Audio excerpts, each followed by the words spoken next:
함께 찬양 드린 줄 믿습니다. 이 시간 우리 주신 하나님 말씀 창세기 6장 1절부터 4절까지의 말씀입니다.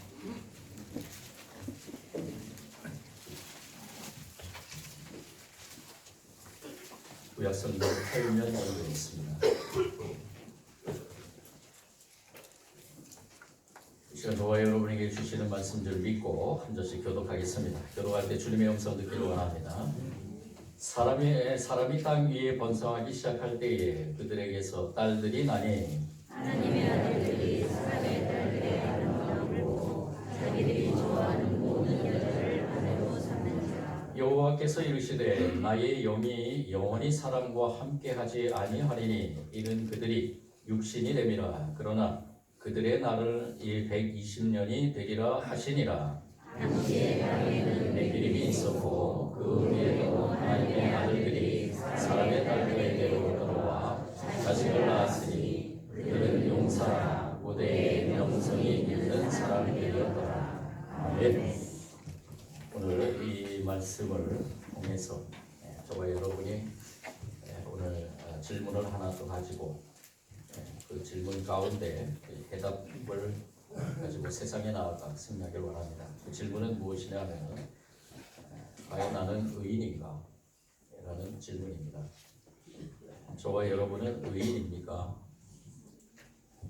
이렇게 누군가가 나에게 이렇게 묻는다면 어떻게 대답할 것인가? 저는 이렇게 대답할 것입니다. 그리스도로 인하여 의인이 되었지만 우리 안에 죄성이 있기 때문에 죄인입니다. 반대로 얘기해서 나는 죄인입니다. 그렇지만 예수 그리스도의 보혈의 피로 의인이 되었습니다. 그 믿음을 가지고 살아갑니다. 이렇게 대답할 겁니다. 여러분들도 아마 그렇게 대답할 줄 믿습니다. 우리는 죄인이지만 그렇지만 예수 그리스도의 공로로 그 십자가의 보혈의 피로 저와 여러분이 의인이 됨을 인침받은 거죠. 죄인의 속성을 가지고 살아가는 저와 여러분입니다. 오늘 이 말씀을 통해서 우리가 그것이 더 확연해지는데요. 오늘 이 말씀에서는 5가지의 현상이 나타납니다. 그 현상이 무엇이냐? 첫 번째는 1절의 말씀에 나오는 건데요. 사람이 땅 위에 번성하기 시작할 때 그들에게서 딸들이 나니 라는 말씀에 번성하기 시작할 때 인류의 시작점이죠. 그 전 장에서 창세기 5장에서 아담의 계보가 나옵니다. 하나님께서 창조하신 아담 그리고 그 에덴 동산에서 쫓겨난 아담과 하와 그들을 통해서 이루어지는 그 백성들 그 자녀의 자녀들 또 그 자녀의 자녀들 많은 자녀들이 태어남으로 인해서 인류가 형성이 되기 시작합니다. 그 인류의 형성하기 시작할 때에 그들에게서 딸들이 났다라고 이렇게 얘기를 합니다. 이 딸들이라는 이 단어, 바트라는 이 단어는 그냥 일반적인 그러한 여성들, 딸이라는 의미보다는 그들로 인해서 무엇인가 사건이 벌어지는 그러한 의미를 담고 있습니다. 이것은 딸, 아들, 남자와 여자를 의미하는 것이 아니라 어떠한 그 인류가 번성하기 시작할 때 어떠한 사건들이 이제 존재하기 시작한다는 것입니다. 그 사건들이 존재하는 것을 먼저 이 창세기 6장 1절에서 선포하면서 그다음에 두 번째 상황에서는 하나님의 아들들과 사람의 딸들이라는 단어가 나옵니다. 하나님의 아들들이 사람의 딸들의 아름다움을 보고 자기들이 좋아하는 모든 여자를 아내로 삼는지라라고 얘기를 합니다. 여기서 얘기하는 하나님의 아들들이라는 것은 무엇을 의미하는가? 많은 학자들이 의견이 분분한데 지체 높은 집안의 아들들이다. 유대 랍비들의 견해인데요. 또 성경의 일반적인 흉내에 따른 천사들이다라는 견해도 있고요. 그리고 제일 많이 통용하는 것은 바로 셋 계통의 경건한 자녀들이다. 아담 그 다음에 나오는 자녀 셋. 그 셋의 자녀들이 바로 이 하나님의 아들들이다. 즉 경건한 자들이다. 즉 하나님을 믿고 하나님을 따르는 하나님께 순종하는 중요한 것은 하나님의 아들들이라는 이 의미 속에는 하나님을 믿고 따른다는 것입니다. 그것이 포함되어 있다는 것이죠. 그래서 세 번째 견해들을 많이 적용을 합니다. 그래서 하나님의 아들들은 바로 하나님을 아는 사람들, 그리고 하나님을 믿고 따르는 사람들, 그리고 하나님의 말씀에 순종하는 사람들이라는 것입니다. 그러면 사람의 딸들은 무엇인가? 그와 반대가 되겠죠. 하나님을 모르는 자들, 또 믿지 않는 자들. 그래서 세 번째 견해의 그것과 상통해서 가인 계통에 불경건한 자들이다라고 이렇게 얘기를 합니다. 이거는 신학적인 견해인데요. 어쨌든 이 하나님의 아들들과 사람의 딸들, 하나님을 아는 자들과 하나님을 모르는 자들이 이제 어떻게 하느냐? 2절의 말씀의 뒷부분에 보면은 자기들이 좋아하는 모든 여자를 아내로 삼은지라라고 얘기합니다. 이 사람의 딸들이 아름다웠다는 것입니다. 그런데 이 아름다움이라는 것은 여기에서 얘기하는 이 아름다움은 외견상의 미모만 가르칩니다. 그 토부라는 이 단어가 이 외견상의 그러한 아름다움, 즉 속에 있는 그 아름다움을 보지를 않고 겉에 있는 아름다움만 봤다는 것이죠. 인간의 외모에만 관심을 가졌다는 것입니다. 온 사회가, 온 인류가, 특히 하나님을 믿는 자들이, 하나님의 그 아들들이 그 믿지 않는 딸들의 아름다움이 현혹이 돼서 그들을 자기들의 정욕대로 쫓아다니며 그들을 골라서 아내로 삼았다라는 얘기로 해석이 될 수 있습니다. 하나님의 아들들이 사람의 딸들의 아름다움을 보고 자기들이 좋아하는 모든 여자를 아내로 삼은지라고, 이렇게 두 번째 상황에서 세 번째 상황과 함께 이 말씀은 선포하고 있습니다. 그리고 네 번째 상황은 어떤 상황이냐? 바로 심판을 선포하는 거죠. 3절의 말씀에 여호와께서 이르시되 나의 영이 영원히 사람과 함께하지 아니하리니, 나의 영이라는 것은 하나님이 주신 영, 하나님의 영 성령이라고 볼 수 있고요. 또 하나님께서 인간에게 처음으로 주었던 그 네샤마라는, 여러분들 기억하시죠? 루하흐라고 또 해석을 할 수도 있고요. 문자적으로 바람과 호흡, 이런 상징적으로 또 마음과 정신, 영감을 의미하는 이 나의 영이라는 이 자체, 이것을 사람과 함께 하지 아니하겠다라고 선포합니다. 이 인간의 인류가 처음 형성이 되면서 경건한 자들이나 비경건한 자들이나 그 속에 인간의 그 내면적에 있는 욕망과 욕심을 따라서 그 인류가 형성됨에 있어서 하나님이 보시기에 아름답지 않았다는 것이죠. 하나님께서는 처음 창조하실 때 사람과 또 사람 이전에 창조한 모든 창조물을 보시고 하나하나 창조될 때마다 하나님께서는 마지막으로 아름다웠다라고 고백했습니다. 선포했습니다. 심히 아름다웠더라.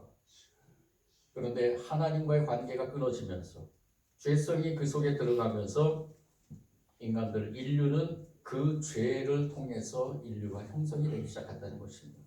그런데 그 속에 존재하는 영, 하나님께서 주셨던, 인간에게 특별히 주었던 그 영이 그 세상의 죄 속으로 들어가 버리고 마는 거예요. 하나님의 영, 하나님이 주셨던 영이 그 모든 죄성을 다스려야 되는데 그렇지를 못하고 오히려 그 죄성이 하나님이 주시는 영을 다스리기 시작한다는 거예요. 그것을 계속해서 파묻어두고 인간의 죄를 통해서 하나님이 보시기에 아름다운 모든 것들이 이제는 하나님께서 보지 않기를 원하는 것으로 그렇게 변해갔다는 것입니다. 그래서 하나님께서는 선포를 하신 겁니다. 나의 영이 영원히 사람과 함께 하지 아니하겠다. 이것은 하나님께서 심판하겠다는 것입니다. 모든 인류를 이제 심판하겠다. 그 원인이 무엇이냐? 바로 그들이 육신이 됨이라 라고 얘기를 합니다. 그들이 육신이 됨이라. 여기에서 얘기하는 육신은 헬라어 사룩스와 함께 단순한 몸으로서 죄의 영향으로 사악하게 된 타락한 육체를 의미합니다.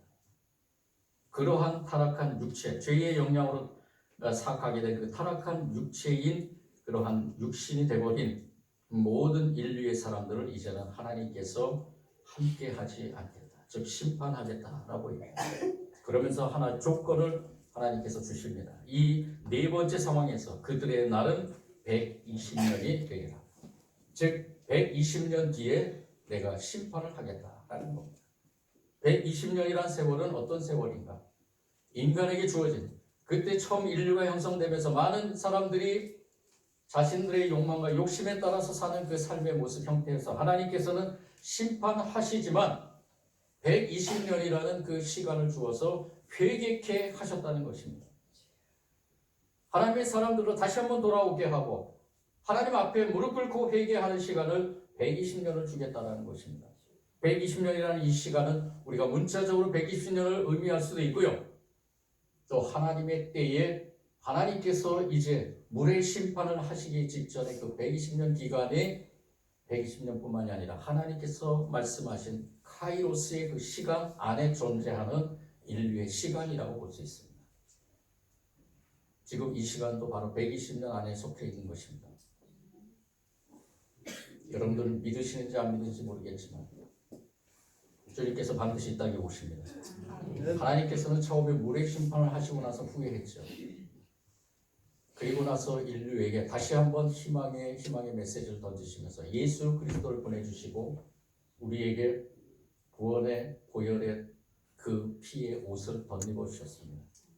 그리고 그 구원의 피에 덧입은 저와 여러분이 지금 살아가고 있는데 죽어가는 영혼들 가운데 우리가 바라볼 때 그들에게 120년의 시간이라는 것이 어떠한 시간이라는 것을 잘 모르죠. 그렇지만 저와 여러분은 알고 있습니다. 다시 오실 예수 그리스도 주님께서 이 땅에 반드시 다시 오신다 그러셨습니다. 그 다시 오실 예수 그리스도를 맞이하는 그러한 시간 가운데 우리가 무엇을 해야 되는가? 우리의 죄를 위해서 회개해야 된다.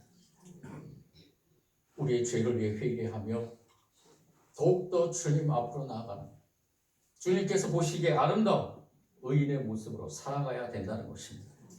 그러한 것을 하나님께서는 온 인류 처음 초창기에 만들어지는 그 인류 가운데 하나님이 120년이라는 시간을 선포한 것입니다. 이 기간 동안에 제발 좀 회개하라. 회개하면은 하나님의 심판이 멈출 수 있다는 겁니다. 아니 하나님의 심판이 있더라도 심판 가운데서 구원받을 수 있다는 것이죠. 그 표적이 무엇입니까? 바로 노아의 가족들이 아닙니다. 하나님 앞에 진정으로 하나님의 사람들로서 하나님 앞에 경건하고 의로움, 당대에 의롭다 하고 인침을 받은 그 노아와 그 가족들이 그 방주에서 구원받았잖아요.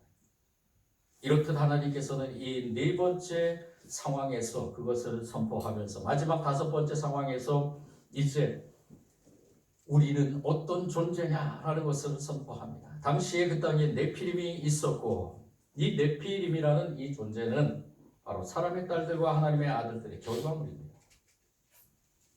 떨어지다라는 그 뜻을 지닌 동사 나팔에서 파생된 말인데요. 어떤 학자들은 일화원의 뜻에서 유추해서 네피림을 하늘에서 떨어진 천사, 타락한 천사들이다. 또 타락한 천사들의 후손이다 라고 얘기를 하는데 듀크나 크노벨 같은 학자들은 이들을 괴물 또는 신동이라고 이렇게 또 표현합니다.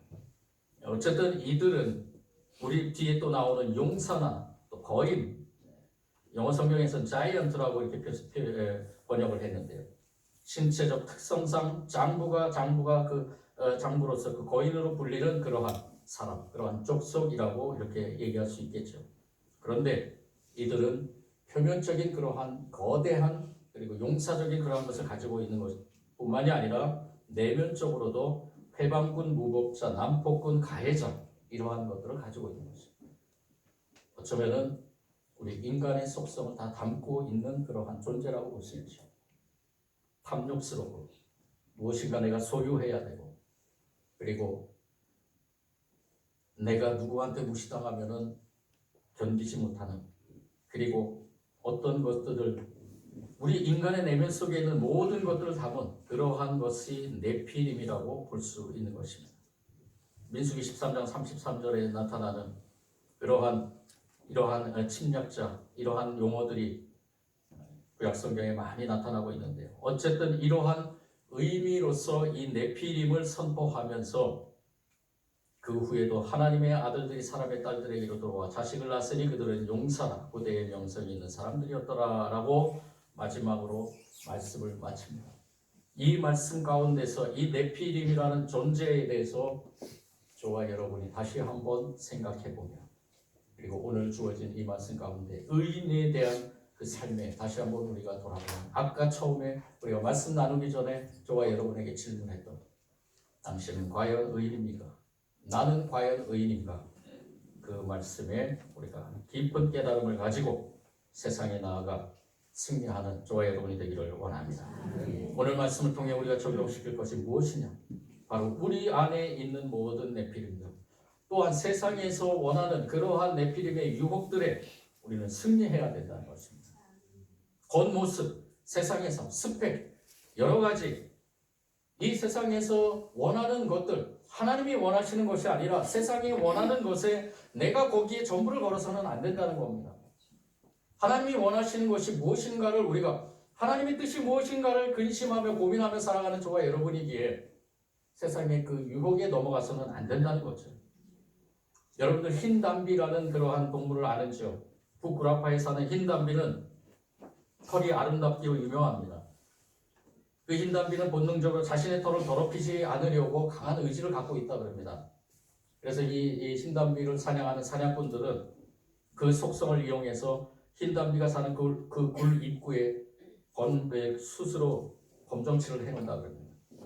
그리고 숲속에서 놀고 있는 이 흰담비를 그 굴 속으로 모는 거죠. 근데 흰담비가 굴 속에 다다랐는데 자기가 이전에 다녔던 그 굴의 입구가 아닌 거예요. 온통 검은 것으로 가득 묻어 있습니다. 흰담비가 거기서 멈칫하고 서버린대요. 사냥꾼들은 그 흰담비를 쉽게 잡을 수 있다 그럽니다. 왜 흰담비가 거기서 멈춰버리는가? 자신의 그 겉에 있는 그 털이 검정으로 인해서 더럽혀지지 않게 하려고. 사냥꾼이 뒤에서 잡는 걸 모르고 당장 눈앞에 있는 그 검은 것에 묻혀지지 않으려고 그렇게 행동을 한다는 것입니다. 겉모습의 아름다운 유혹에 결국 자기 생명을 빼앗기는 길로 가게 되는 그러한 어리석음을 범한다는 거죠. 이것이 우리와 같지 않은가? 저와 여러분이 세상의 그러한 어떤 것에도 넘어가지 않기 위해서는 오직 우리 주님의 말씀 위에 굳건한 서야 될 줄 믿습니다. 우리가 네피림의 유혹에 넘어가지 않으려면 노아와 그의 가족들이 하나님의 말씀만 믿고 그 방주 안으로 들어간 것처럼 저와 여러분도 하나님 말씀만 믿고 삶을 살아가야 될 것입니다.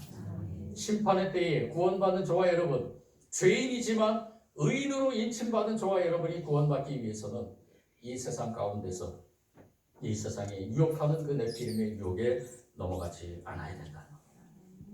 두 번째 우리가 생각해야 될 것은 바로 영적인 순결입니다. 주님만을 찾으라는 뜻이죠. 오직 주님만, 오직 믿음으로. 이 세상에서 가장 순결한 것은 빛과 바다와 소금이라 그럽니다. 그런데 그 중에서도 가장 순결한 것은 소금이라 그래요. 왜 그런가?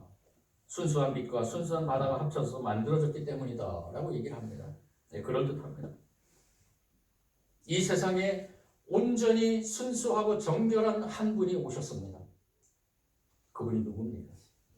예수 그리스도시죠. 오직 그분을 믿고 그분을 따르는 모든 사람들은 우리가 본 모습은 더럽지만 그분이 주신 그 깨끗한 옷을 우리가 입을 수 있는 것입니다.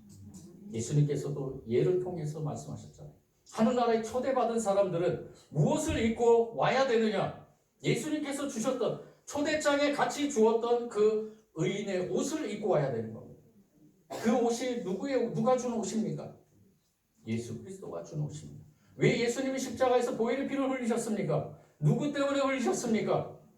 저와 여러분 때문에 흘리잖아요.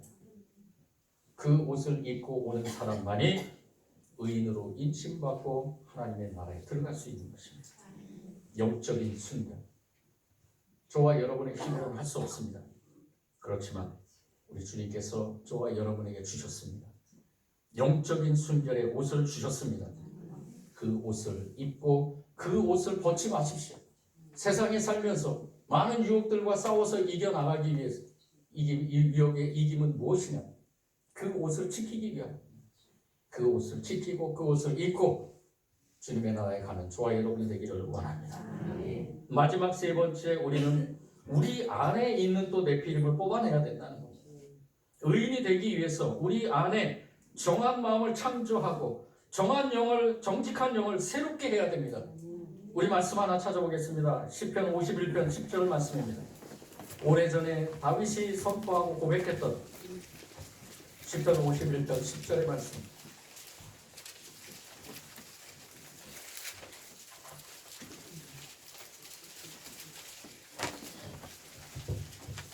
다윗이 자신의 그 욕망, 욕정을 이기지 못하고 자기의 그 신하에 부인된 그 밧세바를 취함으로 인해서 하나님은 나단 선지자를 보내고 그 선지자를 통해서 이 다윗이 잘못했음을 선포를 하게 됩니다.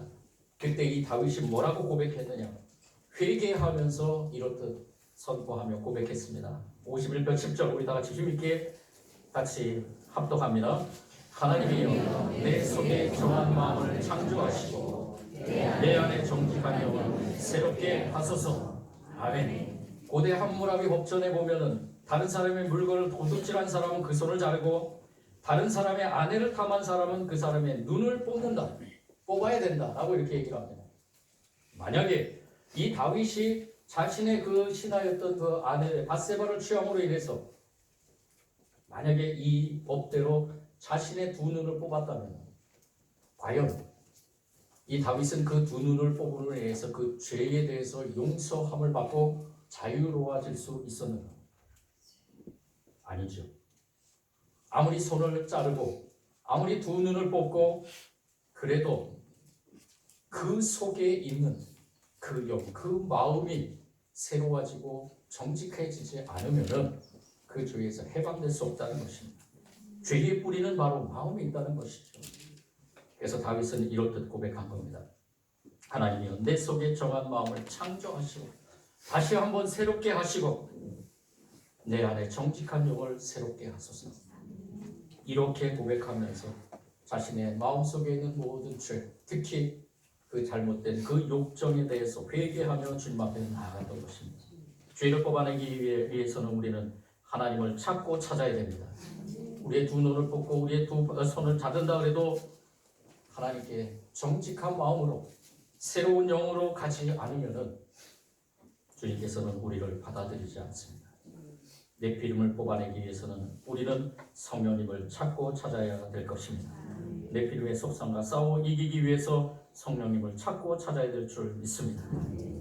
오늘 말씀 우리가 이 말씀 세 가지를 적용하면서 세상에 나아가 승리하는 저와 여러분이 되기를 원합니다. 노아와 그 가족들은 구원의 방주를 탔습니다. 노아는 의인이라고 했습니다. 이 세상은 이제 예수 그리스도의 심판을 기다리고 있습니다. 네피림은 절대 구원받지 못합니다. 하나님께서 우리에게 주신 예수 그리스도의 보혈의 피, 우리 안에 있는 모든 죄는 그리스도의 피로 씻음 받은 줄 믿습니다. 이제 심판의 날까지 네피림이 아닌 하나님의 아들들로서 정한 마음과 정직한 영으로 구원의 방주에 승선하는 저와 여러분이 되기를 원합니다. 이제 해답이 나왔지. 저와 여러분은 의인입니다. 저와 여러분은 의인입니다. 죄인이지만 의인입니다. 우리 모두 예수 그리스도의 보혈의 피로 죄를 덮임받은 죄인입니다. 그렇지만 의인으로 살아가는 저와 여러분인 줄 믿습니다. 주님이 오시는 날까지 승리하는 저와 여러분이 되기를 원합니다. 사랑해 주님 감사합니다. 주님이 주시는 귀한 말씀 가운데 다시 한번 우리를 돌아보며 우리의 믿음을 점검합니다. 또 다시 한번 결단합니다. 의인으로 살아가기를 원합니다.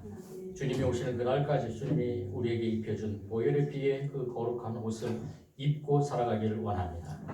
주님, 우리는 죄인이지만 주님께서 그렇게 우리를 의인으로 인쳐주셨습니다. 주님, 이것을 잊지 않게 하시고 잃어버리지 않게 하시고 또 땅에 묻어두지 않게 하시고 오직 주님만 바라보며 이 믿음을 가지고 끝까지 승리함으로 주님이 오시는 그날 주님의 귀한 오른쪽에서는 구원받은 백성들이 되게 하여 주옵소서. 예수님 이름으로 기도드립니다.